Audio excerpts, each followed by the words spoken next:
Doctor Agustín Lovera Cañete está postulado a los edictos 3 y 10 del año 2018. Tiene 54 años de edad, nacido el 5 de mayo de 1964, egresado a la Universidad Nacional de Asunción, doctor en Ciencias Jurídicas por la Universidad Nacional de Asunción, con la tesis doctoral La territorialidad de la ley penal y su especialización en el Mercosur, con la calificación distinguido. Ejerció la profesión por 4 años, fue juez de primera instancia, juez penal de garantías, actualmente miembro del Tribunal de Apelaciones. Ejerció la docencia en la Universidad Nacional de Asunción, en la Universidad del Pacífico. Tiene disertaciones y exposiciones. Buen día, doctor Agustín Lovera. Tiene 10 minutos para referirse a los ejes temáticos. El funcionario Ignacio Cardoso estaría indicándole con la carpeta amarilla y la carpeta roja a medida que transcurre el tiempo. Adelante. Muy buenos días, excelentísimo señor presidente del Consejo y demás consejeros. Buenos días también para los miembros del excelente Tribunal de Honor, a quienes les doy la bienvenida. Y igualmente, muy buenos días, señoras y señores. En primer término, deseo manifestar y ahondar un poco con respecto a la labor que me ha llevado a ocupar los distintos cargos en el Poder Judicial, habiendo comenzado en el año 1985 como dactilógrafo, ocupando luego distintos cargos en el área, siempre el área penal. A la fecha llevo 34 años en el ejercicio de la profesión como operador del sistema y servidor del Poder Judicial. En esa idea quiero pasar seguidamente a desarrollar los índices temáticos que el Consejo de la Magistratura nos ha facilitado. Y con respecto al primer punto, referente al rol del Poder Judicial en el Estado de Derecho, es de vital importancia para mí, y así siempre lo he realizado dentro de las funciones jurisdiccionales que lo sigo aplicando hasta la fecha, fundamentalmente lo referente al acceso a la justicia y a la igualdad de todos los ciudadanos de la República ante la ley. Porque sin ello es imposible que tengamos el Estado de Derecho que pretende la ciudadanía paraguaya y de los cuales somos responsables quienes aplicamos las leyes de la República. Ese punto de vista también tenemos, por ejemplo, hoy día la Corte que por ley ha establecido diferentes formas de acceso a la justicia. Con respecto, se ha dictado una ley a ese respecto estableciendo la función de mediadores del Poder Judicial, que es una forma de descongestión en los hechos punibles de acción penal privada, sean estos de daños, difamación y calumnia y demás hechos punibles de acción penal privada. Igualmente, ha habido una determinación de la Corte Suprema del Poder Judicial y de la OEA específicamente, creando los facilitadores judiciales, que son personas que se presentan voluntaria y gratuitamente, designadas por sus comunidades, a los efectos de acercar a los ciudadanos a los distintos órganos del Poder Judicial y con ello obtener el acceso a la justicia de los más desposeídos. Con respecto al punto 2 de mi percepción acerca de la administración de justicia, creo que aún seguimos en duda, señores. Seguimos en duda y en deuda. ¿Por qué? Porque tenemos dos factores fundamentales. Primero, el factor humano. Deben de ser designados las personas a ocupar en los distintos cargos conforme al único requisito que habla la Carta Magna, la idoneidad, señores. Vemos y seguimos con la misma falencia. También a eso hay que agregar la constante capacitación de los mismos. Permanentemente, sean magistrados, sean funcionarios. Añoramos hace mucho tiempo, ya que la Corte Suprema actual ya no nos otorga talleres, ni siquiera conferencias de formación y de actualización. Debemos de recurrir e inclusive abonar de nuestros pecunios los cursos que los hacemos en distintos lugares del mundo, tratando de traer una mejor justicia a la República. Con respecto a la independencia del Poder Judicial, funcionalmente hablando, se halla establecida en el artículo 248 de la Carta Magna. En tal sentido, debo de hacer una crítica a las Cortes que han intervenido hasta la fecha en la República, en el sentido de que no tuvieron la capacidad ni la visión de establecer o de crear, y así se ha hecho, un consejo de administración a los efectos de obtener determinantemente que los jueces se dediquen exclusivamente al ámbito jurisdiccional, como ocurre en diferentes países. De tal modo, no distraer el tiempo en actos o cuestiones administrativas que hacen al funcionamiento del Poder Judicial, muy importante, por cierto, pero esa es la realidad que tenemos. En segundo término, me quiero referir a la autarquía presupuestaria, también garantizada en el artículo 249 de la Constitución Nacional, el cual no puede ni debe ser menos del 3% del presupuesto general de la Nación. Con respecto al cuarto punto de los derechos humanos, es de vital importancia la función que debe desempeñar como rol del Poder Judicial la garantía de dichos derechos, referentes fundamentalmente al derecho a la vida, a la libertad en todas sus formas de locomoción, de expresión, el derecho al acceso a la salud, a la educación, a una vivienda digna, etc.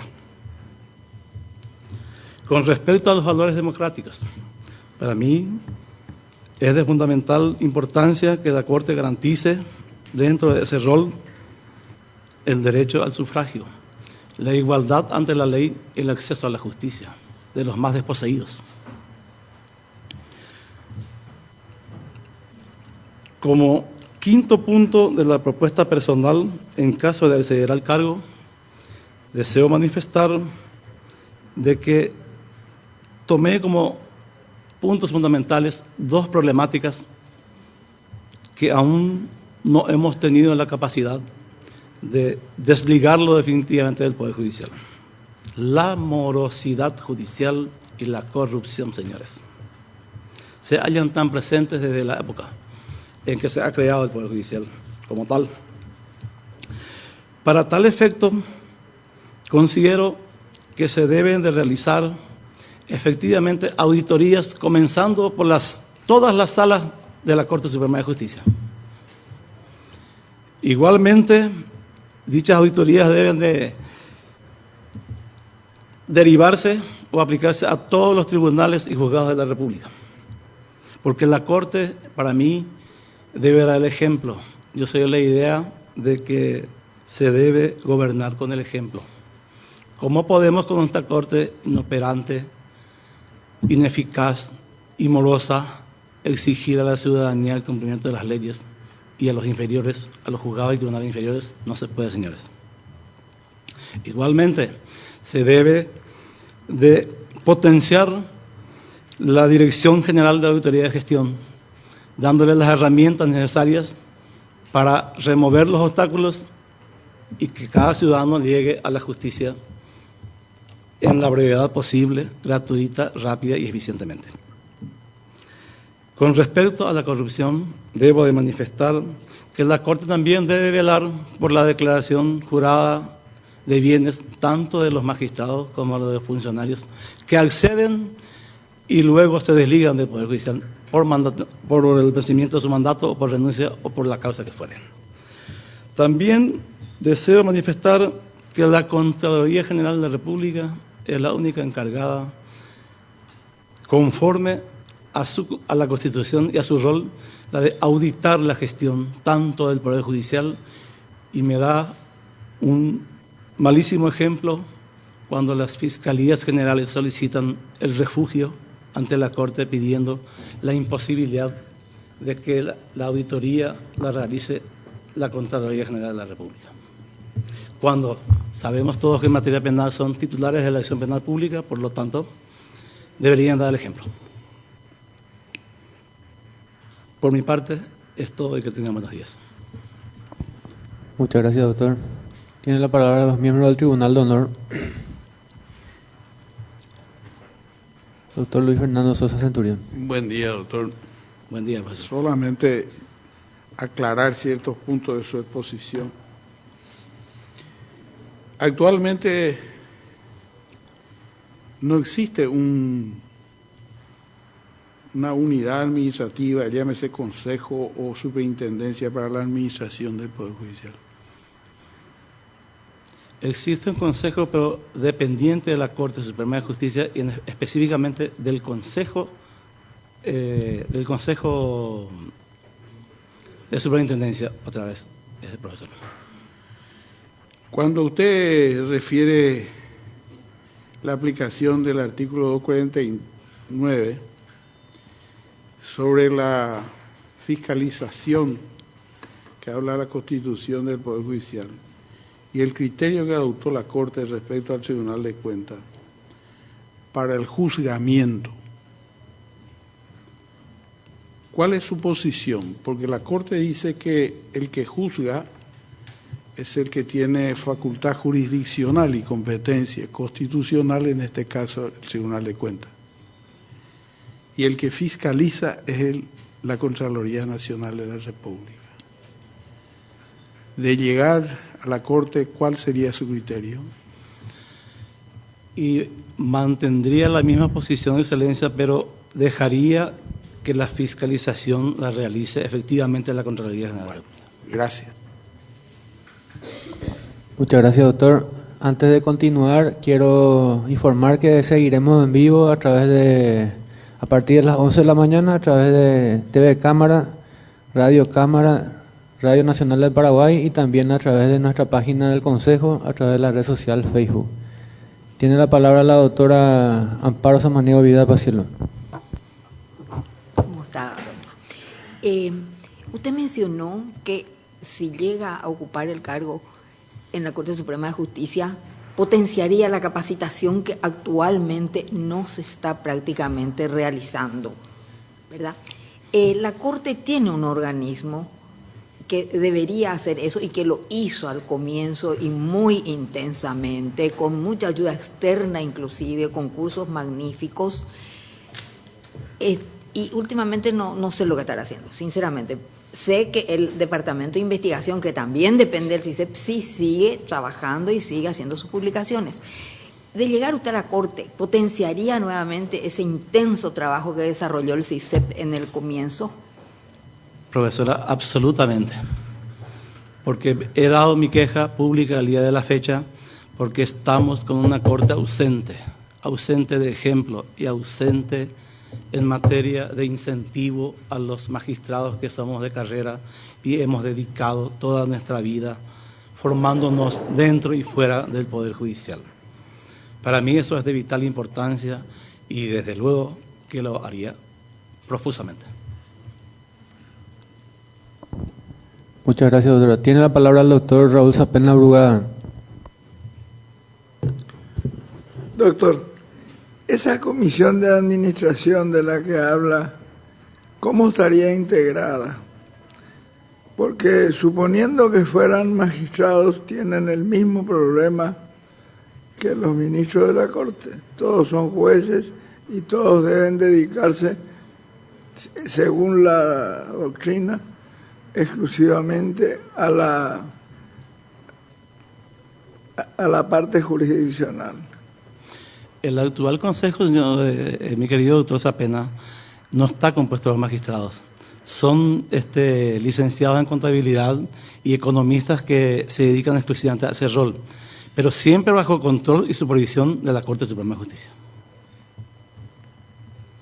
Pero eso significa que estaría en línea de departamento como ya lo tiene, ¿verdad? Hay una dirección de administración y finanzas. Así. Cuando hablamos de lo que hablamos de un órgano por encima de la Corte. Eso es lo que dicen y lo que proponen los técnicos, ¿verdad?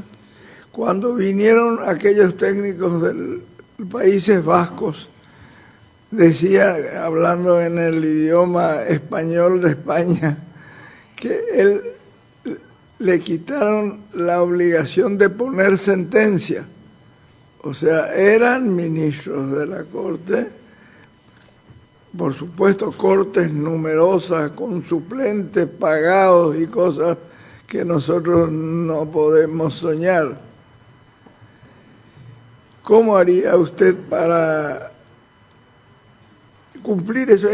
Lo que usted dice es lo que dicen todos los técnicos que asistencia técnica del Poder Judicial. Pero es muy difícil hacerlo. Yo creo que es factible, doctor Zapena. Absolutamente. Que sean personas dependientes de la Corte significa de que estarán siempre bajo el control y supervisión de la Excelentísima Corte Suprema de Justicia. Pero también deben de ser personas idóneas, confiables y con un antecedente intachable para que la propia Corte entonces pueda desligarse del rol administrativo que hoy día o lo llevaba tanto tiempo descuidando su función vital y fundamental, cuál es la de función jurisdiccional, dictando las sentencias en plazo y en forma. Con todo respeto, le repito, eso los baja a nivel de departamento y no es lo que propone la doctrina de los técnicos en Poder Judicial. Y es la idea que yo tengo y lo que tenemos, mi querido profesor. Muchas gracias, doctor. Tenemos consulta de auditorio, doctor. Con mucho gusto. Agustín Lovera. ¿Qué opina de la colegiación profesional?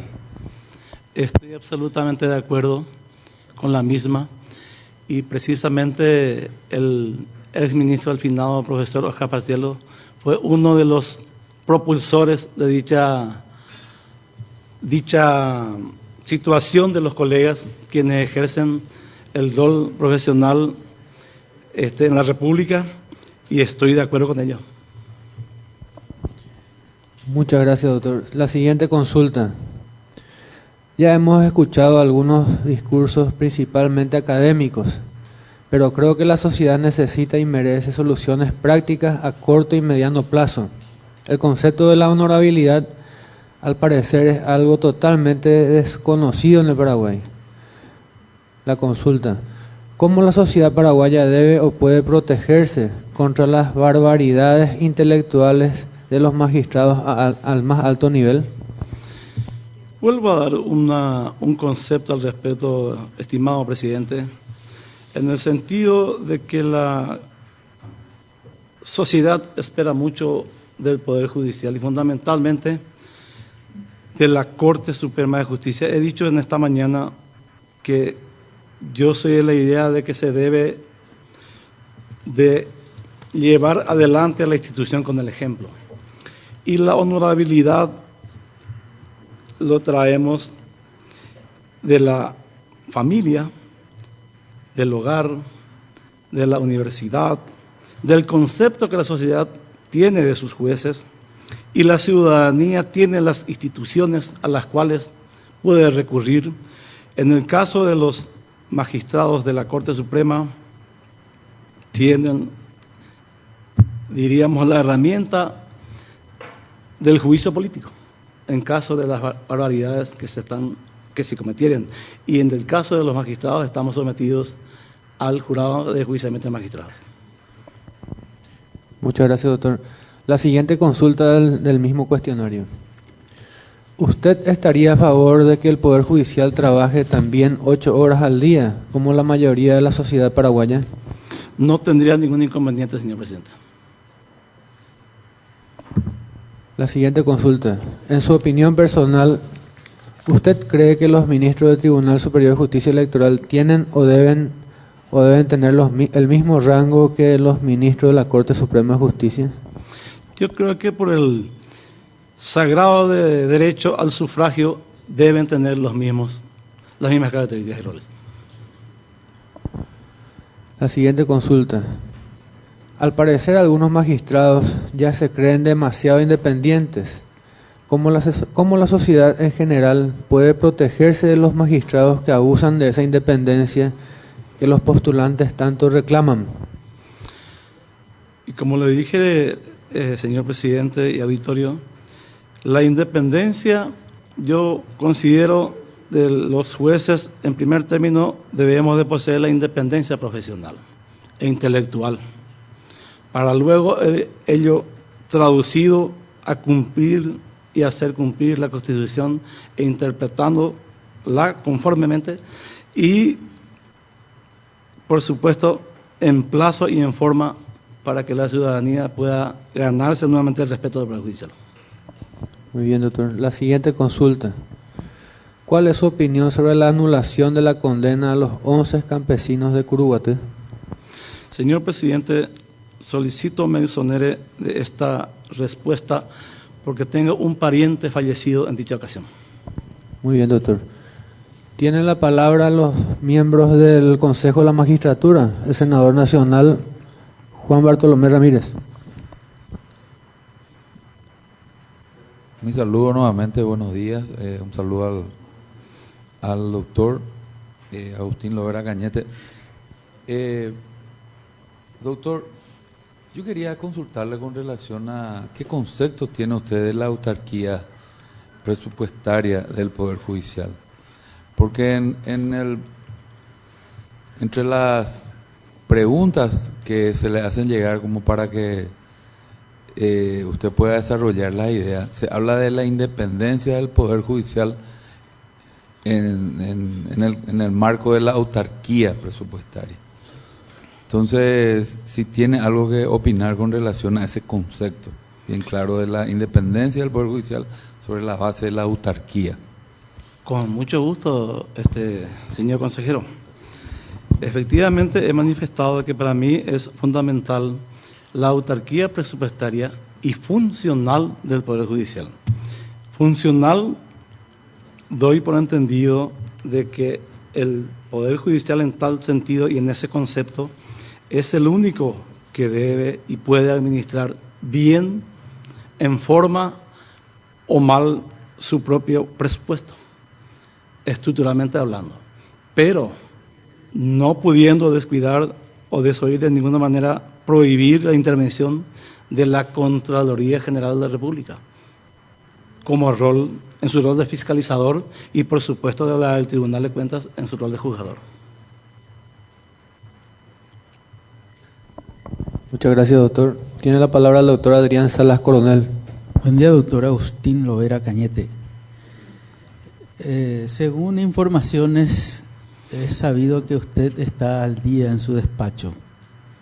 Y lo que tanto se cuestiona en nuestro sistema de justicia es la mora judicial. De llegar al cargo, ¿qué propuesta tiene para tratar de reducir ese punto tan cuestionado en nuestro sistema de justicia, la mora judicial? Muchísimas gracias, doctor Salas. Efectivamente, yo soy una persona que he decidido y dedicado mi vida a la judicatura por vocación y no por ocasión, en primer término.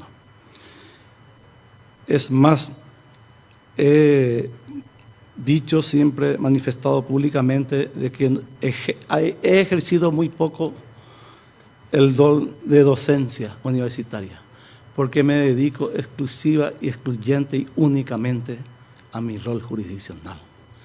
Y que el despacho lo tengo hace 25 años al día. No existe un solo colega que llegue a la tercera sala del Tribunal de Apelaciones a preguntar siquiera por un solo expediente. Esta situación lo he comunicado y lo sigo haciendo cada mes de diciembre de cada año al finalizar. De tal modo que si llegase a ocupar y me dieran el honor de ocupar el cargo de ministro de la Corte, pues continuaré haciendo lo mismo, proponiendo fundamentalmente, como dije en su momento, una auditoría de todos los expedientes que recibimos y que esa auditoría sea total para todas las salas de la Corte Suprema, extendiéndolo a todos los juzgados y tribunales de la República. Correcto. Otra consulta, doctor. Señalaba también en su exposición, medio someramente, la figura de los mediadores, conciliadores. Sabemos de que hay áreas sensibles como el laboral, niñez fundamentalmente, y en general, en realidad, se necesita de pronta respuesta por parte del sistema de justicia.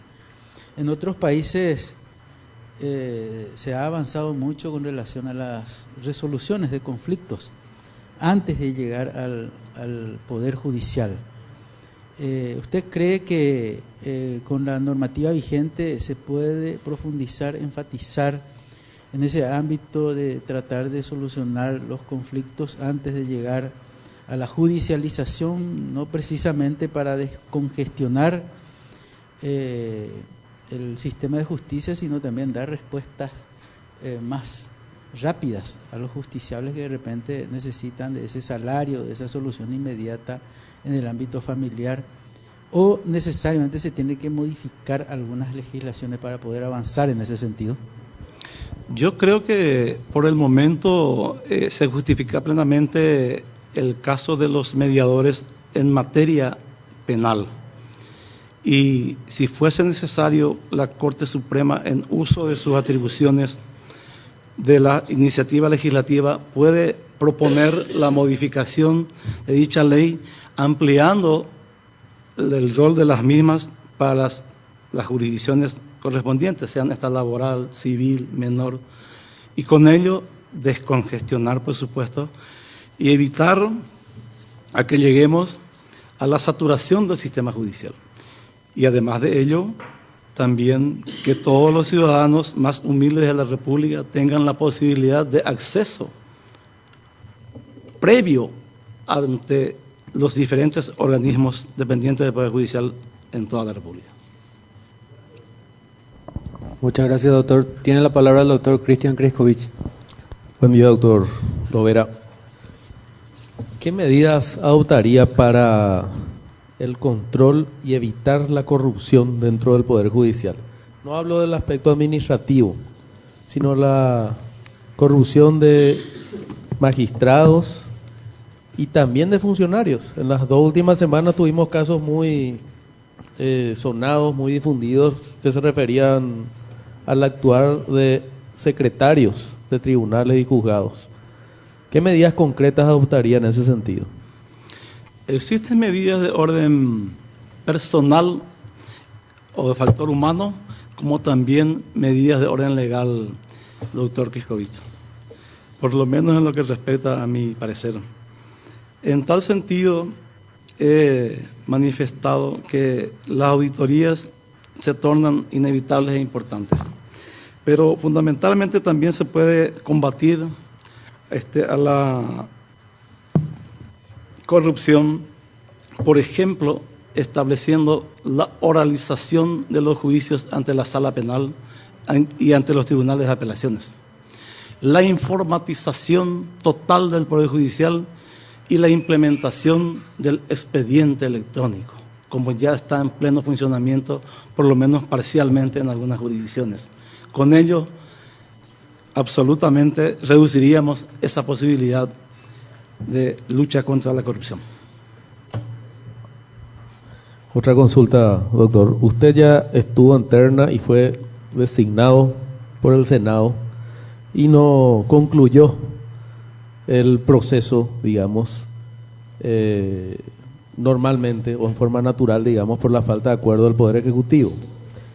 Allí usted, tengo entendido, que accionó contra esa decisión del Poder Ejecutivo, y me gustaría si nos puede brevemente explayarse sobre ese derecho, porque muchos consideran que no es una cuestión que sea susceptible de ser judicializada. Entonces me gustaría conocer sus argumentos para haber accionado contra esa falta de acuerdo o conformidad del Poder Ejecutivo. Sí, señor. En el año 2009 he tenido el honor de integrar la terna con 2 distinguidos colegas, la doctora Irma Alfonso de Bogarín y el doctor Emiliano Rolón Fernández. En fecha 20 de agosto del año 2009, he sido designado por la Honorable Cámara de Senadores con 27 votos a favor y ni uno solo en contra, ministro de la Corte Suprema de Justicia, el cual ha sido notificado al Poder Ejecutivo de la época, el obispo Fernando Lugo, quien por primera vez en la historia de la República no me ha otorgado el acuerdo, y todos sabemos de que un decreto del Poder Ejecutivo es un acto normativo de carácter administrativo. Por tanto, él mismo debió dictarlo sustanciadamente, fundadamente.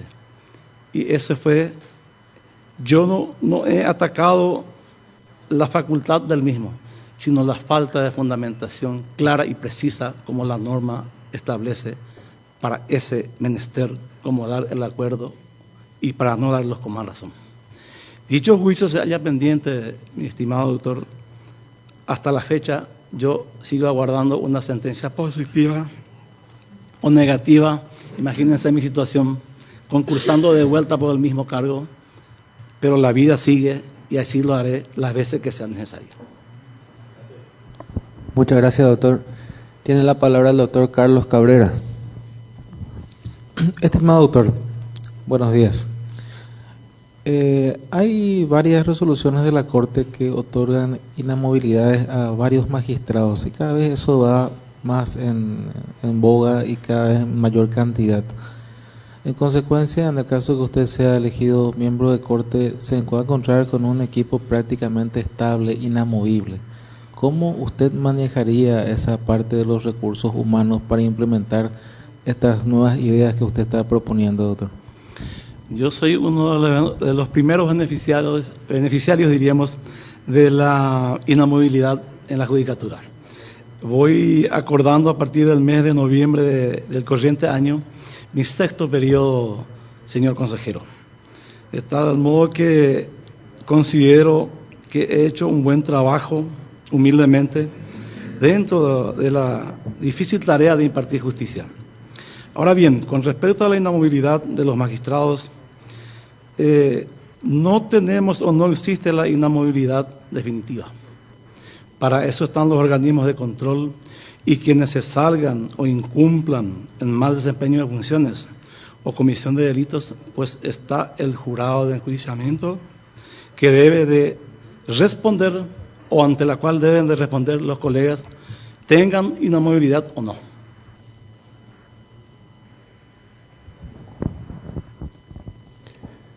Muchas gracias, doctor. Tiene la palabra el diputado nacional Roberto González.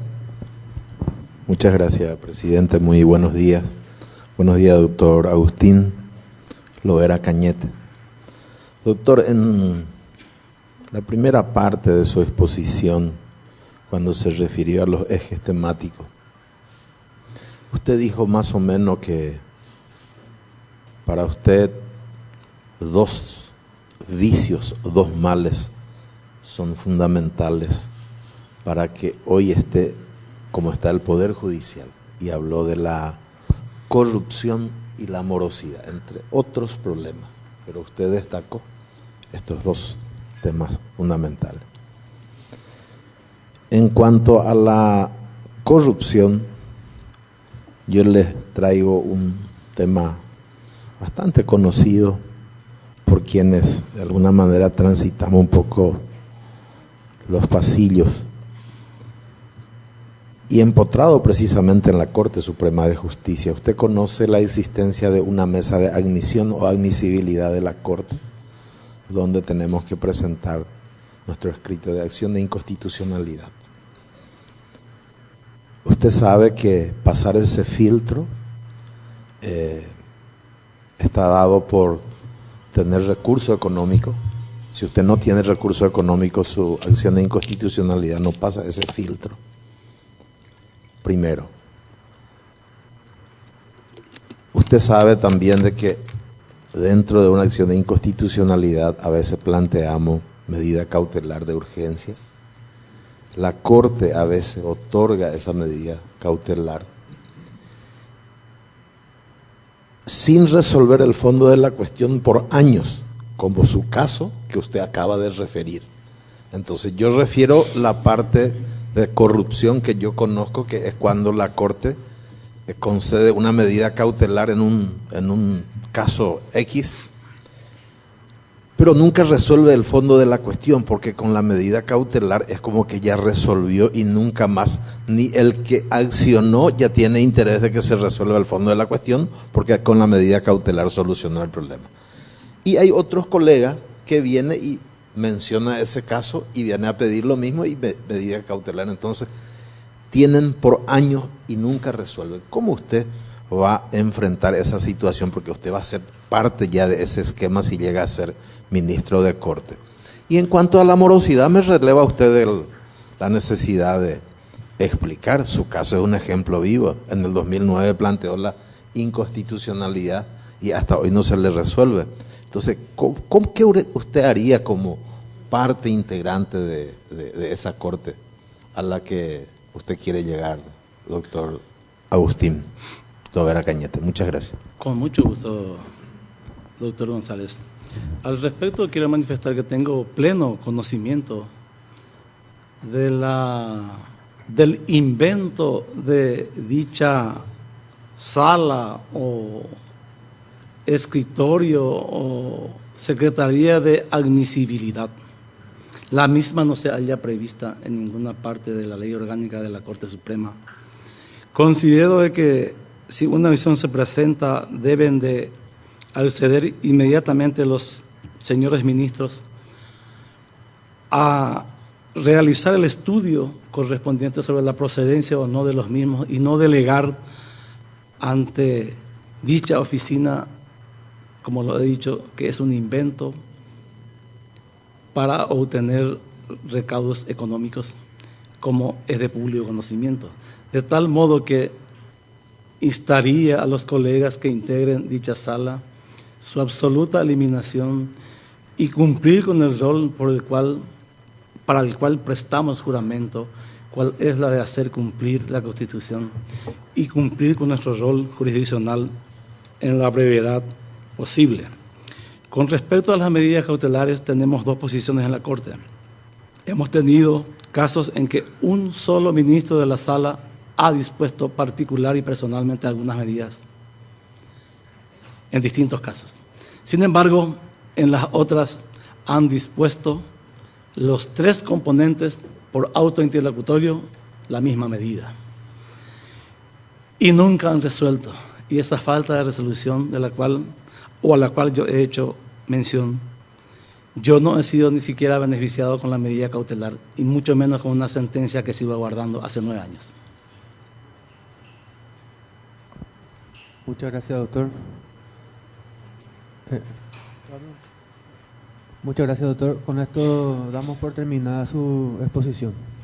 Antes, señor presidente, quisiera hacer honor y agradecer los conceptos que me han brindado a los excelentísimos miembros del Tribunal de Honor, los señores miembros del Consejo, y en tal sentido quiero entregar por secretaría y autorizar a este Consejo se recabe el informe con respecto a la correspondencia de mis bienes a la Contraloría General de la República por los salarios percibidos durante estos 30 años de servicio al Poder Judicial y a la República del Paraguay. Muchas gracias, doctor. Que tengan muy buenos días y feliz Día de la Amistad para todos. Igualmente, doctor, igualmente.